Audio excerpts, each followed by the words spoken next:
Hi, everyone, and thank you so much for tuning in to this week's episode of Mom Mode. Today, we have Abbi on the podcast, and I am super excited to introduce you guys to Abbi. So, Abbi, thank you so much for coming on the podcast. And for those who don't know you, of course, can you just give us a little introduction into who you are? Well, like you said, my name is Abbi. I am 25 years old, first-time mom to Carter, who happens to have an extra chromosome. If you don't know what that means, he has something called trisomy 21, or more commonly known as Down syndrome.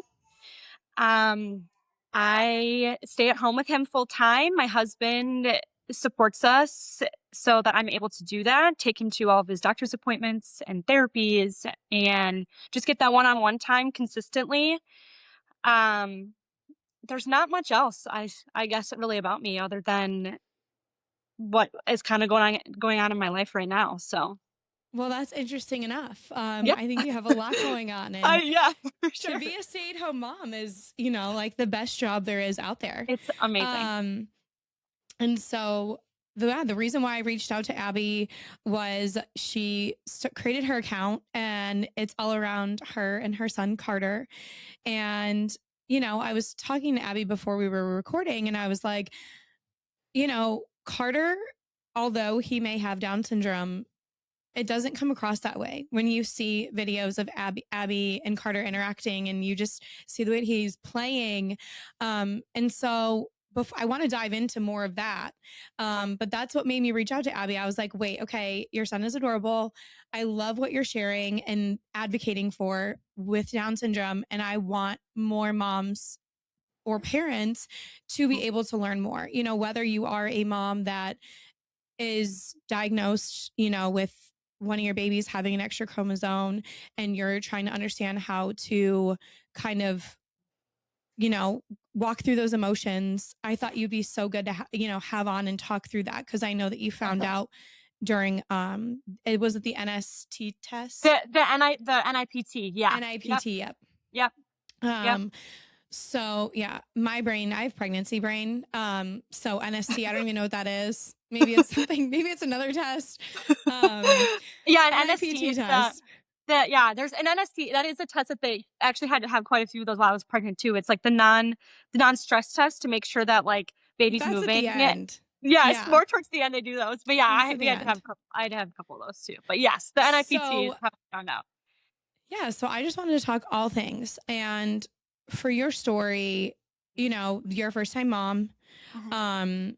Let's dive into like, when you got your NIPT test done, like, was Yeah. there any question in mind that this, would trip positive on your NIPT test? Like, does this run in your husband's side of the family, your side of the family? And what was that like when you got those results back? Yeah, so we found out that we were pregnant like 4 months after we had gotten married. So it's pretty quick. My our thought process through like doing the non-invasive prenatal testing wasn't to find anything like genetic, because they test for a number of things, like chromosomal abnormalities. So like trisomy 18, trisomy 13, trisomy 21. I think there's like one or two more. I can't remember them, but they're chromosomal abnormalities. So it's a list of them. And Yeah. I didn't know this before. Honestly, I didn't even really know what the non-invasive prenatal testing was until we received a positive test. Like I knew what it was, but I didn't know the extent of it. So when we went in for like your first OB appointment, you have like your first, like over the phone call with like a nurse that just kind of goes over your medical history. We had all that jazz and all that like a month or two prior. But then it was like early September, we went in for our first appointment to meet with like my midwife and our like OB team, and they did a bedside ultrasound. They didn't see any soft markers at that point, which I don't know if there really could have been, other than the nuchal fold, which is like, it's a layer, I believe. I could be wrong, but it's like it's common in Down syndrome, and typically I don't know if it is diagnostic, but It can be early on, I believe. It's like a thickening of the back of the neck, and that can be a soft marker, but they never they never noticed any of that. There wasn't anything in the first ultrasound that would have flagged them for Down syndrome. Okay. So my husband and I were like, do we want to do the testing? Our thought process was because we wanted to find out gender early and then Yeah. surprise our friends and family, because at that point we didn't know how we were going to tell everyone. We kind of wanted to keep it a surprise and all that. So we didn't tell anyone that we were doing the testing. So that's it's just a normal like regular blood test. And then like 2 weeks later, I'd been, checking constantly because I was so excited. And when we finally received it, it was like 2 weeks after I had my blood drawn. And I'm opening up the results on it's this website called Natera. I don't even know how to explain. I don't know. Have you had like non-invasive, like the I NIPT test did. We done? didn't do it with my first. We waited until the anatomy scan to find out gender, but we Yeah, wanted to find out gender faster, which I think that's why a lot of people do the it test, is. like you It is. mentioned. Yep, But it does take like 2 weeks, and I think it depends what lab they send it to. it is. Um, Yes. Yeah. so yeah, So they so it does did. take normally like 2 weeks. Yeah. So I essentially open up the results, and instead, I don't know if this is different for parents who don't have a positive um, result of any kind, but it took me directly into an AI chat box. Like it wasn't even like it didn't take me to the results right away. And so I didn't think anything of it because I've never been through it before. And I'm just, slowly clicking like show next option, or show whatever the prompt was. And all of a sudden it starts to read, you may want to view this with another person. Sometimes reviewing these results alone can be overwhelming, blah, blah, blah. And then I'm like, it's the wheels are kind of turning, but not totally clicking that there could be something abnormal in my results. Yeah. And then all of a sudden it shows your results show 95 out of 100 for trisomy 21. And I get chills like thinking about it all over again, just because knowing what I know now, it's like, if I would have seen it in that moment, been like, and like just known what I'm experiencing today, my response would have been totally different. But I just remember my heart sinking into my stomach, and I felt like I was going to be sick. Like everything just kind of, my world started to turn. I started to panic. I was alone, even though they told me not to be alone, and I was. Yeah, because So, you're not expecting that, or no, you not know, at you just all. don't know. Yeah. So I was kind of spiraling at this point, and then it finally prompted me to take me to like the full like results and like show the results, which if you I mean, I'm sure you've seen what that kind of looks like with doing the testing the second time around, but it shows like either low risk or high risk in like the corner, and it said high risk, and then it had given me the option to like show like the fetal stack for not. Sorry, he's kind of loud. Um, and because my husband wasn't with me, I was like, well, I'm gonna wait to like see the gender until he's with me, but I need to know what the heck is I'm looking at. Mm-hmm. So, and then I scroll down, and it said 95% chance for trisomy 21, and in that moment, I was like the reality is like the likelihood of this being inaccurate is like so slim. So it was like processing the fact that this is probably what it is was I think was harder for me than it was for my husband, and harder for almost like my extended family to like respond to. Um but yeah, so then my husband thankfully was only working like 5 minutes away from our house, which never happens. So that was like, in my opinion, I think that was God being like, okay, I'm going to keep you guys close together. So, cause I know what bomb's about to drop right now. So, he drove home on his lunch break, and we kind of went over the results together. And from there, we found out he was going to be a boy all within the same day. And so there was a lot of emotions. We ended up just telling her, like, we didn't even make anything like all that big as far as like a gender reveal went, because, you know, the news of a Down syndrome diagnosis can be daunting, especially to people who have never even heard of it.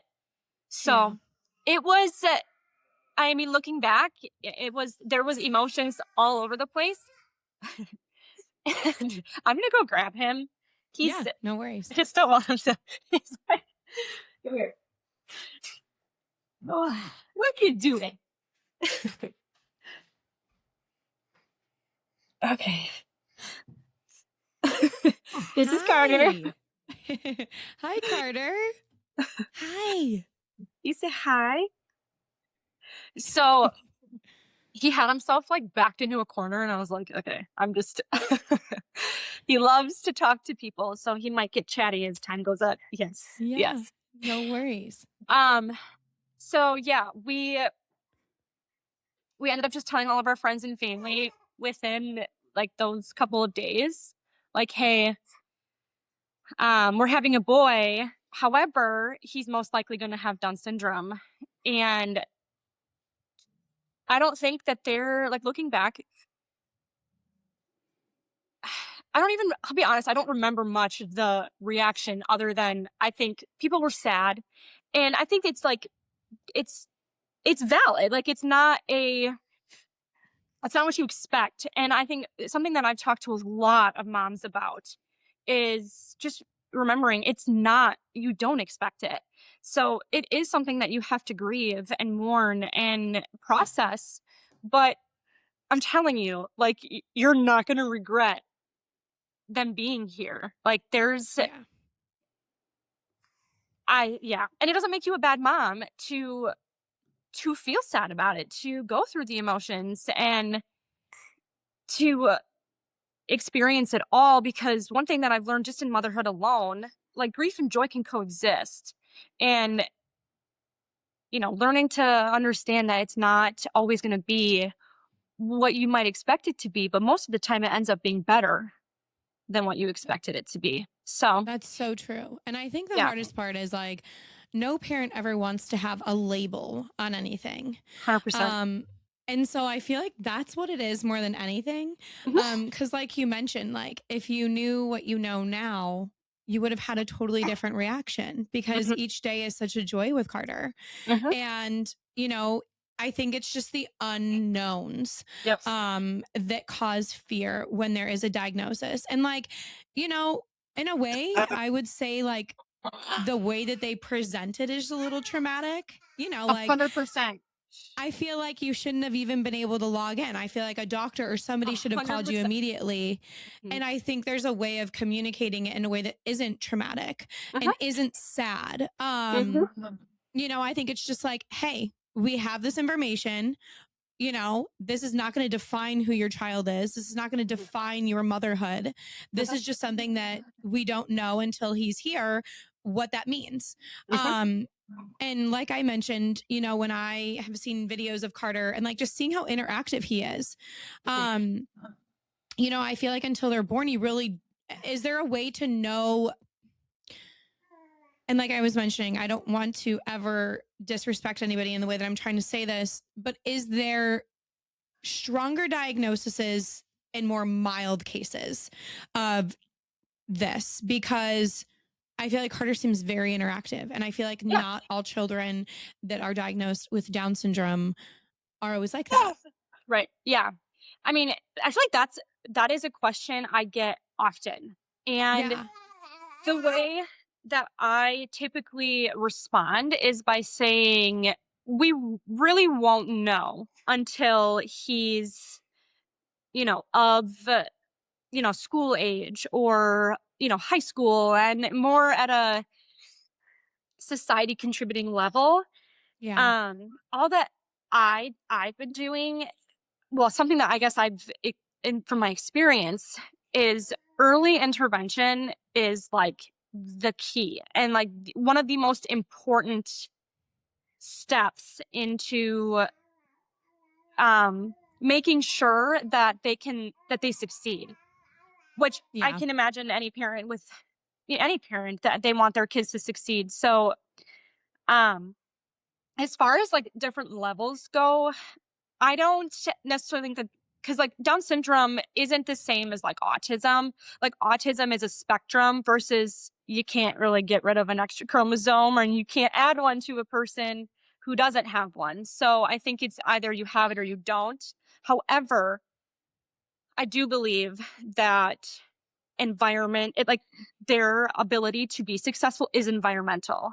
And based on the way that you parent, the way that you intervene, whether they're in therapy is, whether they're eating right, um, you're on top of things, they are engaging socially with kids their age. Yeah. And that, like you said, just kind of like almost removing that label Yeah. for everyday life versus, obviously there are things that I've also learned that are just different from other moms and their babies. But remembering he's still just a baby and I don't have to, and like putting him in this category, in this label of like Down syndrome, can be more damaging than good sometimes because of the fact that there's more opportunities and ways to, build up their confidence by engaging him with kids his age and spending time with other moms, like, and treating him literally like there's no label at all. Because in my Yeah. opinion, we don't see the Down syndrome, we see Carter. So yeah. Yeah. No, that makes complete sense. Now, when you found out, how did you grieve? Like, how did you process that time that you did feel like, like you probably were like, well, what do I do? Like, how do I Yeah. learn? How do I best educate myself? I mean, I'm sure your mind was spinning. Oh yeah. So, what steps did you and your husband take to just get on top of it for when he was here and Yeah. learn as much as you can? Were there any resources or anything that was super helpful?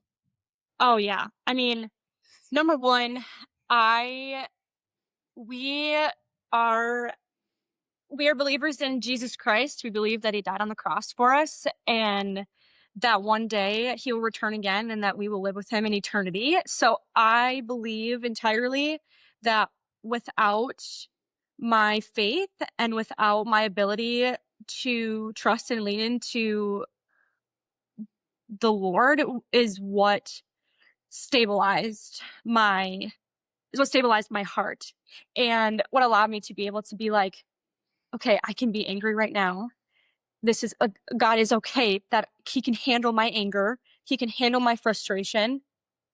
Um, I'm not going to surprise him with anything.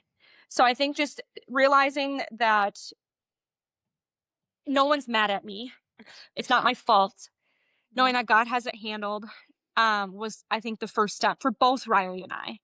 And we made valid efforts at the beginning to lean into each other. And for a lot of, especially young couples that receive this diagnosis, it can be detrimental to a marriage and to a relationship in general. So we both, we started seeing mentors and family members that are wiser and older in their marriage. And although they couldn't necessarily relate like to our situation on its own, they could relate to marital struggles. And so we were meeting with them. And then the most amazing, incredible thing happened.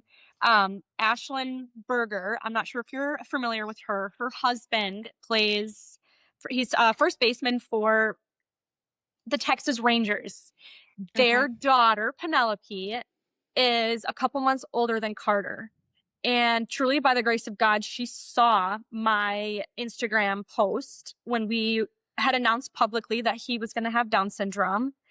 And she basically reached out and she was the first person to ever congratulate me on Carter.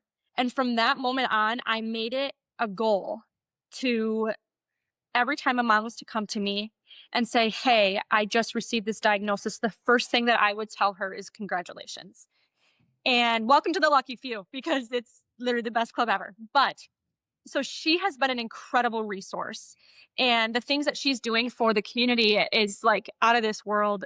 Just what they're doing in general for the community has been amazing as far as fundraising goes. Their foundation has completely is saving lives and helping families to have access to things that they may not otherwise have been able to have access to. So she has probably been one of the main, and like their foundation, the Berger Family Foundation, they have probably been one of the biggest supports and resources for me, at least, because she's just another mom that I can be like, girl, this looks weird. Do you think that this could be related to his diagnosis, or is like, should I worry about this, or is this just me being a mom? And she's like, girl, it's just you being a mom. It's like, it's not that deep. I'm like, okay, all right, cool. So like, she is a good support. She's a hype man. Like she's just amazing, and truly is like, had made the process easier because of how like unbothered she was. And so I was like, you know what? That's how I'm going to go about it, because you can choose. Yeah. You can choose to be unbothered, or you can choose to pity yourself and pity your kid, and then they don't get anywhere in life. And I refuse to allow that to happen. So I yeah. really love that. Like, that's incredible. Like, I feel like in that way, like social media is so amazing. Mhm. And yeah, I love that you just seem to have such confidence, and I think moms need to have that no matter what diagnosis they get, because we have to stand strong and be that foundation for our children and for our families. 100%. Yep. And so I think that's just a message for anybody, any mom, no matter what. It's just like, be rooted in your faith and know that like God would not have brought Carter into this world if there wasn't a reason. 100%. And so I think that's really amazing, that you've had that support. I love that you can just have someone that you like reach out to, like, hey, am I overthinking this? I'm a lot like that. I like will overthink so much. And you know, it's so good to have a community that's around you. Now, for, you know, like you mentioned, like having the foundation, like, was there any more, like, did Carter have more appointments? You know, was there more treatment? Like, was there anything after birth that was different than if he wasn't diagnosed with Down syndrome that maybe insurance didn't cover? Or does insurance, you know, if you do have insurance, do they help cover a lot of the costs that might be associated? Yes. Again, I truly believe that he's as incredible as he is because of the power of prayer and just the like the powerhouse of prayer warriors that we had over my pregnancy, just even up to now. The way that people pray over him, I think truly has been part of him being as awesome as he gets here. So before birth, they had noticed 2 holes in his heart, one VSD and one ASD. So one in the ventricle, which is more like the muscle of the heart, and then one in the atrium, which essentially kind of like combines the two because there's 4 chambers of the heart that combines the 2 up on top. I think. I could be wrong. I'm hoping that I'm right. It's been a while, and he's been fine. So I don't want to be misleading anyone, but the first one was confirmed while I was pregnant. The second one was confirmed after birth because they weren't 100% certain. They couldn't really see it while I was pregnant. So that ended up putting him in the NICU when they were able to confirm it, because he had some fluctuations of like low oxygen. He was also born 4 weeks early. So that just kind of added to the reason of why they wanted to have him in the NICU, which, looking back, there are things that I wish I would have been more educated on prior to just being like, sure, take my baby to the NICU. Because so I feel like all moms feel that, just so you know, like, not to sidetrack you, but there's so many things now that I'm like, now that you're a mom, you're more experienced, you can advocate for your child, you're more confident, you're like, okay, wait, if I do this again, I'm going to be more like just aware of my surroundings. Right. And just like when they're talking to me, like not just being like, oh, okay, go ahead. Yeah, seriously. I've definitely learned to put up um, like have my guard up and not be Yeah. so easily persuaded to do Yeah. Like things. ask But questions now. Like, okay, is that necessary? yes, Just knowing versus just like, okay, whatever. yes, because and thinking to myself, oh, they're the doctors. They have, they have the education, they have the knowledge and all of these things, so they must be right. Which there I leave room for there to be that because Yeah. obviously I am not the professional. However, I know Yeah. my child and I know what he needs and may not need. So there's that that has been another thing that I've definitely learned along the way and become more confident in. But the the heart defects have since essentially they're small enough that they shouldn't need any repairs or any kind of intervention. So we won't see a cardiologist again until he's like 2.5, which is like praise God. So there's that. He is in all the therapies. He's in occupational therapy, which we see with our Birth to 3 program here. He's in physical therapy, which is outpatient, and then speech therapy. Well, technically feeding therapy because he's not talking yet, but Okay. yeah, he's been in all of the above pretty much since he's been in OT since he's been a newborn. Um, he's been in physical therapy since I think it was like I want to say summertime, so like late August, early September, and then speech started when at like the beginning of summer. Okay. So, Now, obviously, that's a lot of different appointments. oh Did yeah. you plan on being a stay at home mom from the beginning when you were pregnant? Or was it after that you were like, I need to be home? I need to, I want to be home. I need to be home. I I didn't know what it was going to entail, but the second that I brought him home, I was like, I am not going back to work. There's just Yeah. no way. And he sees some specialists um that are at a children's hospital about 2 hours away from us that oversee so he has sleep apnea as well. And he has something called FPIES. I don't know if you've ever heard of it. It's No. food protein induced enterocolitis syndrome, which essentially is like, it's not an allergy, but because they don't know what protein causes it, but it essentially is there's a protein in in some foods. There's like a list of trigger foods that cause like intense, like consistent vomiting for like hours. And so solids have been a challenge for us, but because we're in feeding therapy, it's been nice to be able to have some a guide. But anyway, aside from all of that, yeah, there's just no way that I would be able to I mean, maybe a part-time job, but Yeah. I'd be a horrible employee. Like I would be able to be at work. I'd have to be like, hey, I can't, I have this tomorrow. We have these appointments, especially the first year of his life. I Yeah. mean, I have intended to at some point look back and count how many doctor's appointments he had within the first year of life because it had to be over 100, if not well more than that. Wow. So, So um, now with your husband obviously working, you guys have made it work financially. yeah. Are there foundations that can help families that like maybe a mom does need to be home, but financially that's really difficult on them?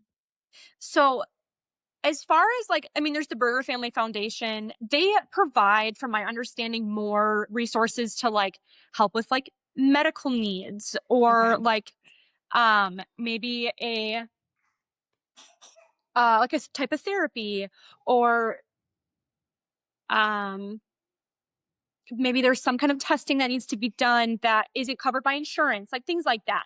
I'm not sure Okay. if they would necessarily cover a an ability for like a mom to stay home. However, I do know that there is like social security options. There's like you had mentioned, just asking about insurance. There are at least in the state of Wisconsin where we are, Okay. that for children with needs like Carter, um, because of the fact that you can't get rid of Down syndrome, his need is continuous. So we essentially, speaking to a social worker down when we were in Madison, meeting with his primary down there, the social worker had essentially said that we could either choose between receiving Social Security or getting like free healthcare. And Oh, wow. because of how obviously high needs his medical needs can be, especially right now, we opted out of the Social Security benefits because he can receive the free healthcare till he's 19. Obviously, it's a whole list of paperwork and meetings and social work and all that jazz. It's worth it because there have been times, especially when we found, like right before we found out he would have sleep apnea, where, I had to take him to the emergency room a couple times in a week because his oxygen was showing like 85 and lower at night. So, and obviously emergency room visits are not cheap. So No, not at all. But that's good to know. So you learned that from your pediatrician, that there was that option available in the state that you lived in. yes. Yep. Because I was going to say, I feel like that's like just super like, informative for a parent that might be like, how are we going to do this? Because it's not, in the cards for everyone to exactly. be home or, even think they have that option. Mm-hmm. Now you mentioned, which you have your sweater on, the lucky few. Yeah. And I've seen that in a few of your posts where you mentioned like, we're the lucky few. Yeah. Is this an organization? Is this like what is the Lucky Few Club? That is anyone that has a child, a grandchild, a niece, nephew, cousin, all of the above. The list goes on, of someone who has Down syndrome. There are I'm sure there are like social media accounts, organizations that are the Lucky Few Club, but it's not like centralized into, so like there's no ownership. It's anyone who is an advocate, who knows someone with Down syndrome, who just literally anybody can be part of it. Obviously because have Carter, we were initiated more like personally, but there's, you don't have to have a someone like exclusively related to you in order to be part of the Lucky Few. I think it's just whoever, I suppose, but it's more obviously specified because of how it's not a rare condition, but it's not common. It's not as common as people think it is, especially in younger people. So that's why they call it the Lucky Few, because the lucky few are blessed with guys like people like Carter. Yeah. I love that. Yeah. Yeah, I thought I would ask because I'm like, you always mention the Lucky Few, and I'm like, it's like my favorite Lucky question. Few Club. It's like my favorite question. So you mentioned like family. How, like from your experience, what is the best way that a family, parents, aunts, uncles, cousins, friends can show up and support, maybe a friend or a sister or a child that is coming to them being like, hey, we're pregnant. We found out that our child, is more likely to have Down syndrome. What is the best way that they can show up and support from your experience? I think, at least from my experience, is A, don't say I'm sorry. And B, just let them know that, hey, we're in this together. We're going to figure it out. You are not alone. This is not a life sentence. You are not going to be defined by your child's diagnosis, and your child is not going to be defined by this diagnosis. That's just, I think, just reminding them that there is strength within them in order to say yes to this. And I just remember having the people that have impacted me the most have been the people who have gotten down to my level in a week that's been super overwhelming, where there's been appointment after appointment, therapy after therapy. We're getting news after news that's just heavy, and having I had a mom tell me one time, she goes, our lives, or she says, we're both moms. She says, but you are living a very different type of motherhood than I am. And I recognize that. I want to let you know I am forever here to support you. I am forever here to love you. And I'm forever here to encourage you and walk through this with you. And I think hearing that is way more encouraging than having someone say, well, we're both just mom, like we're both moms. We both have our own challenges. We both are going through, something, which is true. However, when there are days where I'm like, holy buckets, this is really heavy. I just need someone to like validate the hard. Yeah. That goes a longer way than, having someone, and they mean well when they say like, hey, like, it's just like it's just like any other experience as a mom. Which some things can be, but some things are not comparable. And I think having someone to, like I said, just validate that is what has gotten me through some of the hard days. And what's also allowed me to connect deeper with people around me, by having them just be like, I don't understand, but I want to, and I want to love you through this. So that's Yeah. probably, that's, yeah, it's probably what has allowed me to keep going on days that are heavy. Yeah. And on those heavy days, how how do you decompress from those heavy days? I mean, how how do you fill your cup back up? I'll be honest, my husband, he I could cry, um, talking about how amazing he is and how he has carried our family in the last, to almost 2 years coming up on when we found out that we were pregnant, but I guess just the last year in general since Carter's been here. He not only obviously is our sole provider, but he is our rock. He is who completely lays everything out, is the most sacrificial man I've ever met. He comes home and is like, all right, what can I do? There is sometimes he doesn't even get out of his work clothes until 9 p.m. Like, because he's like, I want to be with Carter. I want to hang out with you guys. I want to help with dishes, help. Sometimes I'll be like, there are days where I'm like, oh my gosh, like I just need to sit on my phone and just not talk to anyone. Yeah. And he takes over with Carter. And I never have to ask ever. Like, he's like, just let me do it. So I think he has been, it's him. If I didn't have him to lean on this, or at least if he wasn't as sacrificial as he is, it would be a lot different of an experience for me. I think being a stay-at-home mom would look a lot different if I didn't have him as supportive as he is. Yeah. I mean, it's definitely, I think being home is such a sacrifice that us as moms make.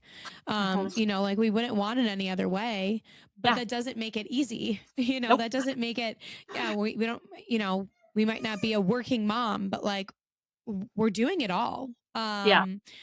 And I often tell my husband that because I am home as well. But I'm exhausted at the end of the day. I'm Yep. like, I almost feel like my job, at least that I did, before having children, Mhm. my job was easier than what I do now. Mhm. And that's not speaking for all moms, and that's not saying my job with being a mom is easy.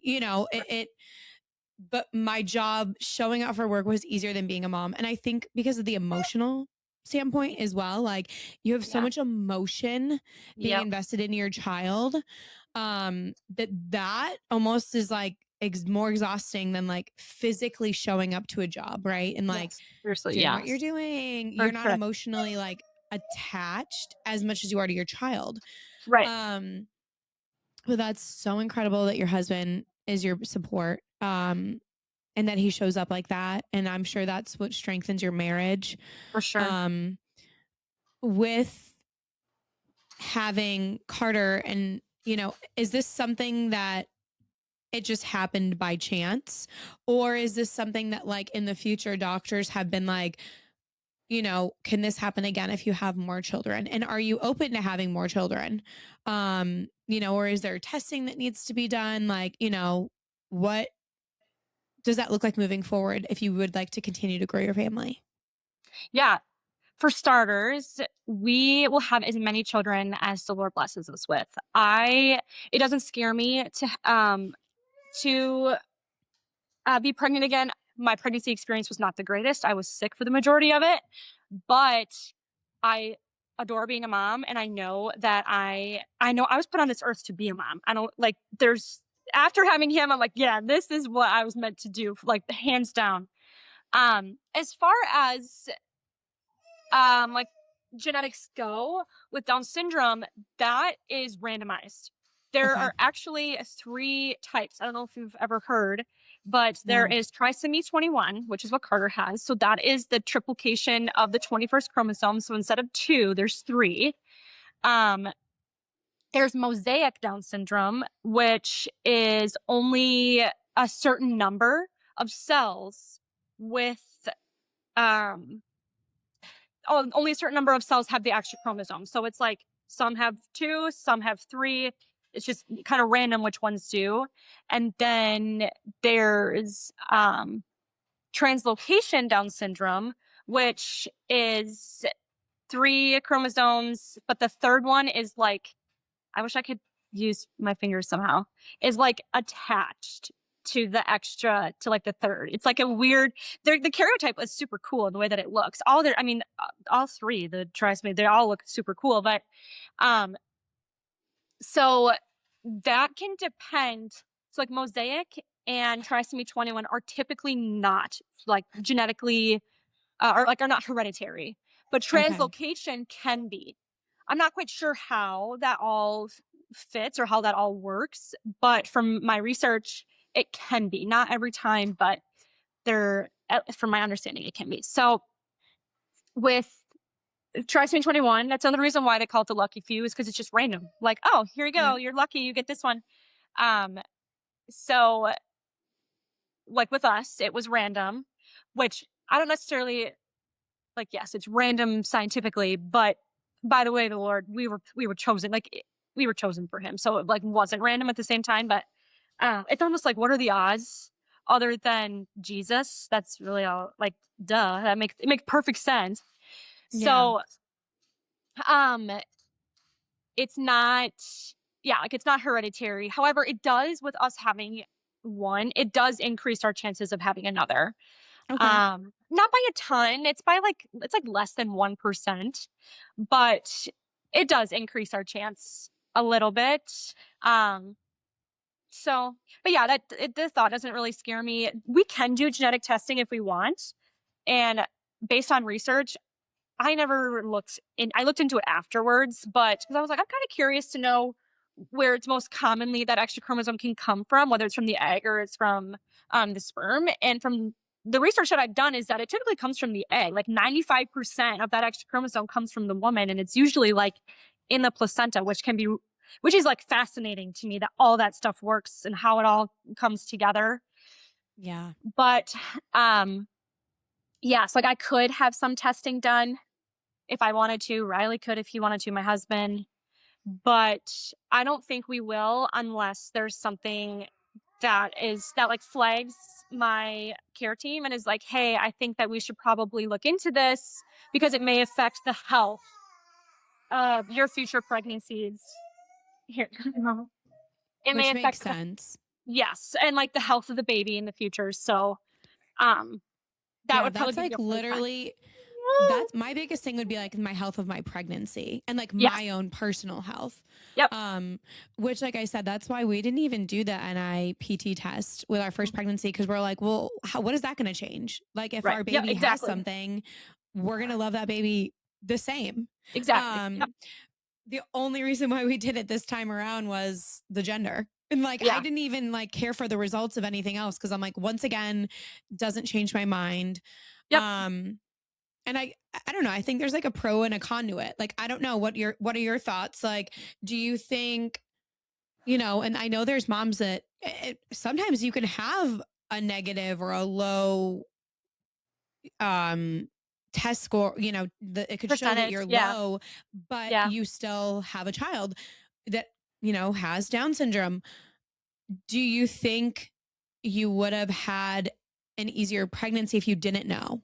Like, do you think there's like pros and cons? Yeah, for sure. I think that if we wouldn't have done the NIPT test, I also don't really know if they would have seen any, because there were soft markers on the ultrasound, but nothing Yeah. diagnostic. Yep. So I don't even know if it would have been picked up while I was pregnant. So if they would have even known. Um, but yes, I think if I wouldn't have known, I do think my pregnancy would have been easier. I think I would have been more nice, more kind. I think I would have enjoyed it more. I wouldn't have been so fragile. I feel like I was very fragile while I was pregnant, and just very like, anything that anyone says will hurt my feelings. I struggled for sure while I was pregnant. But I actually think at the same time, it gave me the opportunity to grieve while I was pregnant, because while he was here, it gave me the chance to like truly fall in love with him.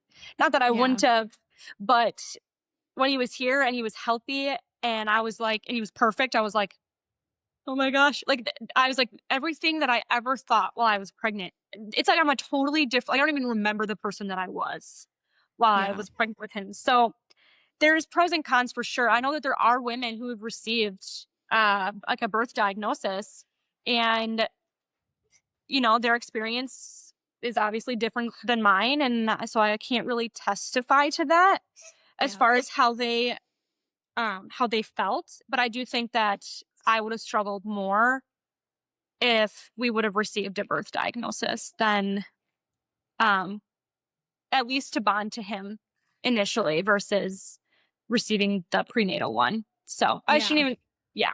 So Yeah. I feel like there's pros and cons for to sure, anything, to 100%. any diagnosis. And yeah, pregnancy, you never know. You could just be fragile during pregnancy, That could also be because correct. I'm not Yep. going to lie. I'm a huge baby. Yep. So to give you peace of mind, I baby myself. And I know that. I also have like intrusive thoughts.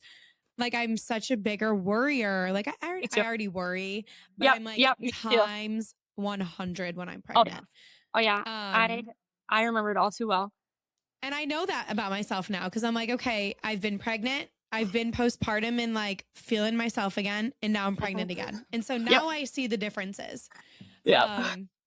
So you'll find that out, if you Yep. guys decide to, keep growing. Yep. For any mom who is currently pregnant and might be listening and has had this diagnosis, what would you tell that mom? Well, first I would say congrats with like 100 exclamation points and a million blue and red hearts. Sorry, blue and yellow hearts. Um, and then I would say, welcome to the lucky few. That's how I always start it. And then I would go into saying, it's okay to grieve. It's okay to be confused. It's okay to be sad. It's okay to mourn this baby that you thought was going to be it's okay to mourn what you thought was going to be your baby. It doesn't make you a bad mom. You have no idea the joy that's coming. I feel like I say the same thing over and over again, but truly, like, it's true. Like, you find other people that are walking what you're walking and cling to them. Search for resources. Don't listen to what society says, because society will tell you differently. Your child has value. Your child is wanted, and there's a purpose for them here. So again, don't listen to what society says, and allow yourself to process what news you just received. It can be heavy. It is heavy. It's one step at a time, and the second that you hold that new life, everything that you thought it will go out the window, I promise. I love that. And it's so true. I think, like you mentioned, the Burger Foundation. When our episode releases, I will definitely mention that because Yes, that's been please. such a resource for you, Yep. and for just the community. So, Yeah. Yeah. well, I really appreciate you coming on and just sharing your story. And I just really admire how positive you are and you're not letting it define you or Carter. Mm-hmm. And I think that is that's the way to do it. Like, It is. Yep. he's no I mean, like I different. said, you have a choice. You can choose to embrace it and literally make him or her the center of your life and completely dedicate to advocating and loving them and showing others that just because they have an extra chromosome does not make them lesser than you, Yep. and that they really are just another human. Like there's like I just look at her, I'm like, yeah, there's an extra chromosome in there, but that makes you extra cool. So Yeah. I love yeah. that. Yeah. Well, thank you so much for coming on the podcast and just sharing everything you shared. And I really hope that it helps a mom that's listening. Yeah, me too. Thank you so much for having me. It was a joy and an honor, and I'm super excited to listen when it comes out. Me too.